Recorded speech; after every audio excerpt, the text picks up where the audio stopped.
Hello and welcome to the Disciples of Zeus podcast. With me, as always, is my co-host Ethan Benstead.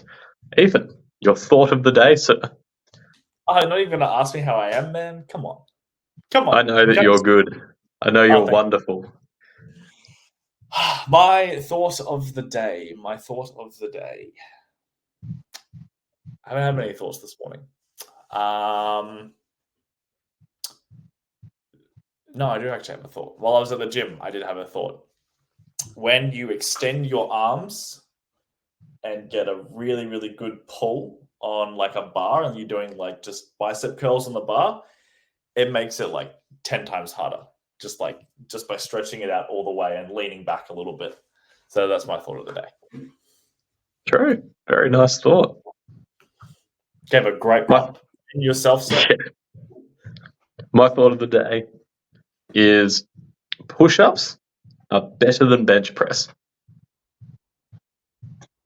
Now, I don't have any clinical proof for that, but in terms of the pump that I've been getting, 20 push-ups times by a couple of sets is delivering a lot more than like 15 reps of slightly under body weight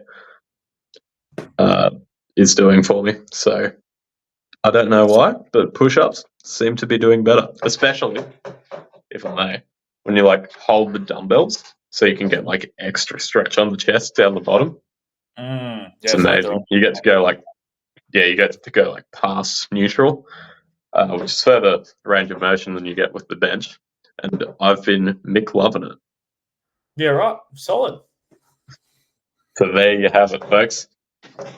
No more bench press. On to something serious for today.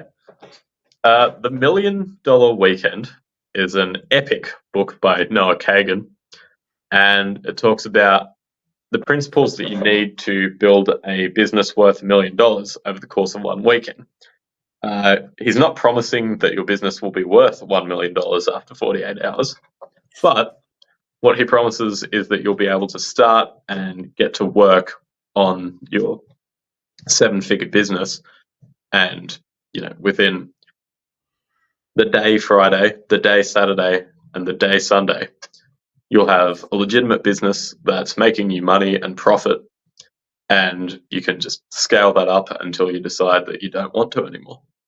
So Ethan and I have been reading this book for quite a while, and before we get into today's episode, which is talking about the Friday, the first of the 3-step plan, Ethan, what are your thoughts on the book? I've never had a book make me feel more anxious before. Ooh, do tell. It really is a great call to action book, but also a great book that pulls away your bullshit, pretty much. And I first started reading it and I could feel the bullshit inside of me go away because it started making me do things. And that made me anxious to keep reading on because it just like, I had made this commitment to myself to follow the steps in the book word by word. And the more the challenges got harder, the more anxious I got when I read it. But it was because of the fact I was pushing myself out of my comfort zone. I've never watched a Noah Kagan video on YouTube before you recommended this book to me, but it really is a great call to action for anyone that wants to get into entrepreneurship. Yeah, no doubt. I had a similar experience reading it. Felt like at the start of the book, it really felt like it was like gently nudging you, like, it's okay, you can do it. And then, yeah, towards the middle of the book, it felt more like being slapped across the face. Yeah. Why don't you have a business? Do a business. You need to do this, you need to do that. But, tough love is still love. And he's delivered a lot of love throughout the course of this book so far. So we're going to start with Friday, which is the first part of the $1 Million Weekend. And I described it as being planning. or preparation, if you'd like. Do you want to just tell us quickly what that part of the book entails, Ethan? So in the first part of the book, he titles it as Start It. So it's more of a, as you said, preparation, getting out of your comfort zone. The business ideas type of stuff doesn't start till the second half of the book. Second part of the book, sorry. The first part is just getting you out of your comfort zone, showing you that asking for things is really, really possible, and the concept of now, not how. And I think that's a very, very strong, it's a strong word he uses in there, which is now, not how. Because if you're like myself, you've probably thought, I want to start a business. I'm going to watch so many videos about how to start a business. And 6 months later, and you still haven't started a business, you've just been mentally masturbating for the past 6 months and you're still, displacement is zero. You haven't gone anywhere. You're still in the exact same place. So I think this first part of the book is really, really good because it gets you out of your comfort zone. Not too much, but enough to make you think, oh, if I just put my mind to something, anything's possible. And there's challenges in the book. I think that's the thing we're going to focus on the most in this first part of Start It is the challenges. And the first challenge is to ask someone for a single dollar. Just one single dollar. And you might be thinking to yourself, I can't ask someone for $1. That's dumb. That's stupid. Why would I ask someone for $1? Ludicrous, even. Exactly. It's not the dollar, which is the big thing there. It's the having the courage to go out and ask for $1. What would you say about that, James? Yeah, well, the way that he phrases it is it's getting an investor in your business. And there is an existing episode on the podcast where I had a quick chat to you about this idea of asking for $1 to invest in your business. Mm-hmm. And it's definitely a symbolic thing more than anything else. Like, I personally felt like the act of asking for $1 did very little, but the fact that I received that dollar, it's like I was talking about in other episodes. Like, it's a very clear example of, oh, I can make money out of thin air. This is crazy. It's definitely just a mindset shift. And the other thing is, like, once you're a business owner with an investor, you start to treat it very differently to if you're just a business owner or if you want to start a business. They're very, very different things. And psychologically, oh, someone invested in me. Well, I've got to give them a return on their investment. And so then you're more likely to do other actions which are correlated with that, which is ultimately what a business is. All the rest of it is just fluff. And so, by having an investor, I feel that you are able to cut through a lot of the fluff because you're going to ask a friend for $1 and that friend's going to give you $1. You're going to be like, I want to put this dollar to use because I am a good friend. It's leveraging a lot of psychology to get you to take the book seriously and do what it asks. And then I might get these slightly out of order. No, that's but fine. After it talks about the asking an investor for $1, the very next thing that it asks you to do is to go to a coffee shop and ask for 10% off with your order. Ethan and I have done this a lot in person, and I would say for me personally, the net amount of money that I've saved is also $1. You've saved quite a bit more than $1, though, if you want to tell those stories. Yeah, so James had a gig on Wednesday night, and I was just in the area, so I wanted to go to the gig, but I needed some food. I was really hungry, so I went to this local burger chain in Brisbane. It's in Australia, and I walked in, and James was behind me, so he could witness it, and I asked for my burger, and I said, "Can I get 10% off?" And the woman looked at me and she started laughing and said, "Why?" And I said, "Just because." Anyway, we go back and forth a little bit, and she's like, "Oh, no, but if you worked in the center, I could give you 10% off."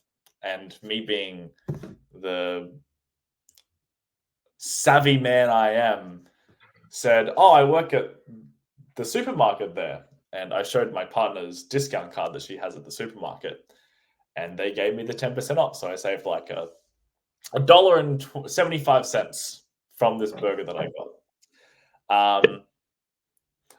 I guess it wasn't like I didn't care about the $1.75. Like, was it good? Yeah, but it was the pushing myself to keep talking, just to get it, just to keep going until they say no. And I think for myself, this challenge, I know you've talked about it in a previous episode where you went to the coffee shop and you were stuttering a little bit when you said it. This challenge wasn't too hard for me because I used to do door-to-door sales, and like if you got a response from a customer from their door, you just kept pushing them until they slammed the door in your face. So this challenge, it was good to do it just to see if it would work, and it did. It worked twice, when I got a coffee and when I got the burger. But for myself, it wasn't like too great of a challenge because I already had a lot of the confidence talking to people door to door and asking them to buy a $10,000 solar system. So, what about yourself though? How did you find this challenge of the ask for 10% off? Yeah, so the gain is not in the 40 cents that I saved on my flat white. As nice as it was to save 40 cents on my flat white, Yeah. once again, the gains were not financial. They were all psychological. And this is a conversation for another episode, but I will give you a little tease here. But there's also like the whole winner effect thing. So, people who win become more confident, and then when they're confident, they tend to take more actions, which cause them to win more, which causes them, it's the whole upward versus downward spiral thing. And so, at this point in the challenge, you've, part one, got an investor for your business. Awesome. Part two, you've won again by saving money on your coffee. You officially negotiated 10% off, which for a coffee is nothing. But, if you imagine, say, you've got a car that you need to buy and you save 10% on that, that's a few $1,000s. That's a big win. And, the confidence that you get from that, that's another win. And then as you just continue to do these challenges, just the psychological wins and principles behind them, they'll just keep stacking. And I would say Noah's done an excellent job in writing this book. Years from now, I believe that this will be one of the sort of Bibles of business. But that's getting ahead of ourselves. Remind me what the next challenge in the book is, because I think I've got this one out of order. Yeah, so the coffee challenge was last, but that's okay. That's all right. Oh, it was, sorry. No, that's so good. Because he asked for the investment, which is the $1. Then he says the now, not how challenge. Ask for a business idea from a friend. That's right. Yeah. Yeah. Yeah. I haven't done this yet because I was going to ask you. But we talked so much that I wanted to push myself out of my comfort zone and ask someone else. Fair enough. So I'm really going and getting coffee with a mate of mine who used to work at Solar with me, and we're going to sit down for a couple of hours and just run through some business ideas because he has same mindset mentality as us. Maybe we can get him on as a disciple for an episode in the future. So yeah, that's happening tomorrow. We're doing that. But when you read that and you wanted to ask for a business idea, who did you ask and what ideas did you come up with? Yeah, so I was already running with the initial business idea. But then what happened was later on in same chapter, possibly the very next chapter. It was relatively close in terms of the book. He also references that there's like, I think it was a Reddit, like subreddit, that's something along the lines of someone should make this. Yeah. And I thought, that's pretty cool. And then I was promoting a gig, and as I was like on Facebook, I saw someone in like the main sort of music group that I'm in said, "Oh, does anyone like know some good places around the Gold Coast that I could gig at?" And I was like, "Yeah, all right, I'll write up, where they should go to get started." And then I was like, "Hang on a minute, that's going to take me like a fair while to do an in-depth explanation of everyone, and I probably won't be able to list their phone numbers, emails, give them all the details. That person would benefit from a spreadsheet." And then I was like, "Oh, Mr. Problem Solving has seen a problem and found a solution." So I didn't explicitly ask for a business idea. I will say that I did fail that part of the challenge, but I saw an opportunity for a business. And then as a result of that, I took the idea from someone else. So I don't know whether it's just the cognitive dissonance, but I feel like I achieved it. I just went a very circular way of doing it. Well, I think partly that's I guess in the same sense as well, you've already kind of started entrepreneurship, right? that's exactly what I was going to say. Yeah. This book is for someone like, obviously you've taken a lot of gain from the book as well, but for someone who's never done entrepreneurship or wants to get into it, asking someone for a business idea it's a big step, because you're putting yourself out there. Again, it's the mental challenge of being like, oh, I want to be a business owner, but where do I start? So I think for yourself, that challenge is probably a little bit meaningless because you already have so many ventures going on at the moment. Whereas for someone like me who doesn't have that many ventures going on, it's good for my networking. It's also good to run ideas with people who are like-minded, plus possibly smarter than myself. So yeah. No doubt. Good. Yeah. And then the last task is the choose your freedom number. This one was good because it really solidified how much money I actually need to make to live. Like I saw the choose your freedom number as the bare minimum to pay for rent, utilities, food, necessities, whatever, right? And that's how I kind of like structured it. That's how I figured it out. I actually have my book right here where I wrote the number. Let me get that up. But do you want to, while I'm looking for this, do you want to talk through how you figured out your freedom number? Yeah, for sure. So this is a common theme in a lot of like personal finance / business books.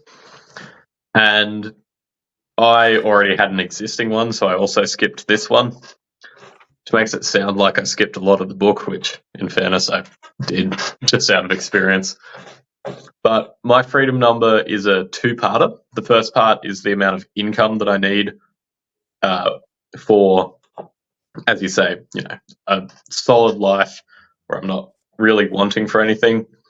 And that's in the ballpark of 100,000. I'm sure that'll change as inflation continues to, affect prices of things. But it was about $100,000 a year, and that was a really comfortable, like, solid foundation.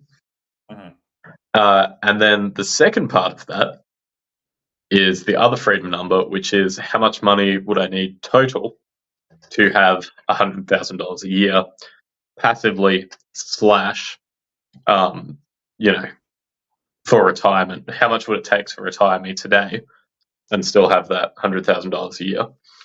And I just assumed that I'd live to be 90, and I'm 21 right now, so that makes 69 years of 100,000.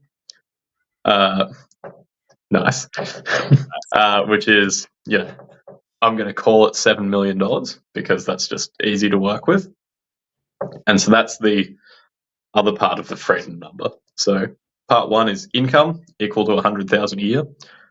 Part 2 is nest egg of about 7 million, which pumps out $100,000 a year, more or less guaranteed. We took this in very, very different approaches. We sure did. You probably took the book approach. I took it from the sense of I've been an employee now for a very, very long time. Ever since when I got my first job, 14. So that's 7 years now of working under someone else. So I took it from the sense of what is the bare minimum I can live on every single week? The absolute best. So I said $200 for rent, $250 a week for investments and savings, $100 for food a week, and then $150 for my physio, fuel, etc., etc., etc. That comes to $700 a week, which is not a lot of money. But if I can convince 100 people to give me $7, or 10 people to give me $70, or 7 people, sorry, 7 people. Yeah, that's right. Or 7 people to give me $100. It kind of put it into perspective a little bit more. Now, of course, sure.